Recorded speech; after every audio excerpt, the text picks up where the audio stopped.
Bonjour ou bonsoir, tout dépend à quelle heure vous regardez cette vidéo de votre chroniqueur habituel de l'ODJ Média et de la web radio R212. Ma chronique d'aujourd'hui pourrait surprendre un peu mes chers auditeurs.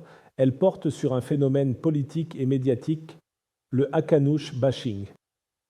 Le chef du gouvernement, Aziz Akhnouch, a pris la parole la semaine dernière lors d'une double intervention sur les chaînes officielles. Certes, cette irruption médiatique inhabituelle a surpris beaucoup d'observateurs avertis du paysage politique marocain, car faire le bilan 12 mois avant la fin d'un mandat lors d'une intervention télévisuelle, juste après le discours royal de la fête du trône et avant le discours royal de la rentrée parlementaire, reste un exercice inhabituel de communication institutionnelle. Mais ce qui a suivi a dépassé de loin les cercles habituels du débat politique. C'est l'après-discours qui intrigue, bien plus que le contenu en lui-même. Du côté de l'opposition, l'accueil a été conforme aux règles du jeu. Les partis adverses se sont empressés de critiquer, parfois avec virulence, les propos du chef de l'exécutif. Jusqu'ici, rien de surprenant. Mais le phénomène a pris une tournure inédite quand la vague de critiques est venue de là où on l'attendait le moins, les colonnes de la presse dite indépendante, mais aussi mainstream. Et plus étonnant encore, plusieurs journaux de référence, y compris certains peu enclins à des attaques frontales contre le gouvernement, ont adopté un ton dur, parfois cinglant, au lendemain du passage télévisé. Sur les réseaux sociaux et sans grande surprise, la majorité des youtubeurs marocains influents, souvent prompts à surfer sur l'actualité mais pas forcément à s'aligner sur une ligne politique unique, ont convergé dans une même direction, un bashing frontal presque unanime. La concomitance du scandale autour de l'hôpital Hassan II d'Agadir, ville dont le chef du gouvernement est également le maire, a offert un carburant supplémentaire à cette vague de critiques. Les dysfonctionnements signalés dans l'établissement hospitalier, taux de mortalité anormal, files d'attente interminables, pénurie de matériel, conditions d'accueil dénoncées, ont été repris en boucle par la presse locale puis nationale. Sur les réseaux sociaux, les images et témoignages ont circulé à grande vitesse, donnant au bashing une profondeur plus ancrée dans le quotidien des citoyens. Pour de nombreux commentateurs, le chef du gouvernement ne pouvait se prévaloir d'un discours d'autorité nationale tout en étant rattrapé par une crise de gouvernance dans sa propre ville. Alors, que s'est-il passé ? Faut-il y voir une opération coordonnée de dénigrement, une main invisible qui orchestre le discours anti-chef du gouvernement ? Ou bien s'agit-il d'un révélateur d'une lassitude plus large qui s'est cristallisée autour d'un discours jugé hors sol ? Certains politologues évoquent un effet d'agenda, à force d'accumuler les frustrations sociales, inflation, emploi, santé, sécheresse.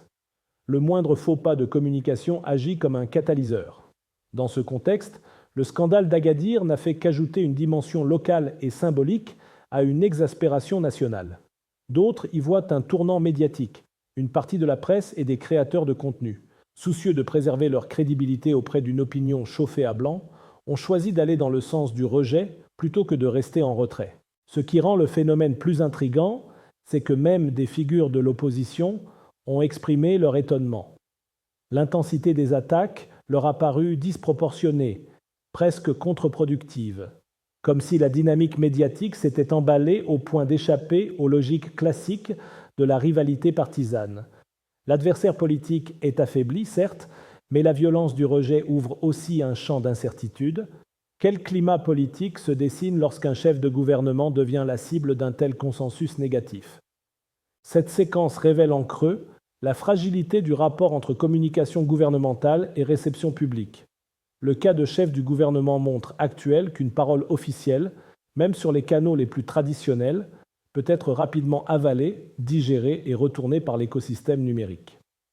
Avec le scandale de l'hôpital Hassan II d'Agadir en toile de fond, la bataille ne se joue plus seulement à la Chambre des représentants, mais sur YouTube, Facebook et TikTok, où les narratifs se fabriquent et s'imposent. Reste une question. Cet épisode restera-t-il une parenthèse médiatique ou annonce-t-il une recomposition durable du rapport entre pouvoir, opinion publique et nouveaux faiseurs d'opinion ? Les prochains mois, en amont des élections de 2026, diront si ce Hakanouch bashing est une simple bourrasque ou le signe d'un climat politique en train de se redessiner. Voilà, c'était votre chroniqueur Adnan Benchakroun, au micro de l'ODJ Média. Je tenais absolument à partager avec vous ce sujet qui nous concerne tous avec la conviction que mes propos sont là pour ouvrir le débat, même s'ils peuvent être contredits demain ou paraître dépassés après-demain. C'est le jeu de la chronique, prendre position, quitte à se tromper, pour mieux avancer ensemble. On se retrouve très bientôt pour une nouvelle chronique, toujours avec la même liberté de ton et le même regard critique. À la prochaine, si vous le voulez bien. Et n'oubliez pas de vous abonner à notre chaîne YouTube LODJ24 pour ne rien rater. Vous êtes chaque jour plus nombreux à nous suivre et c'est ce qui donne tout son sens à cette aventure.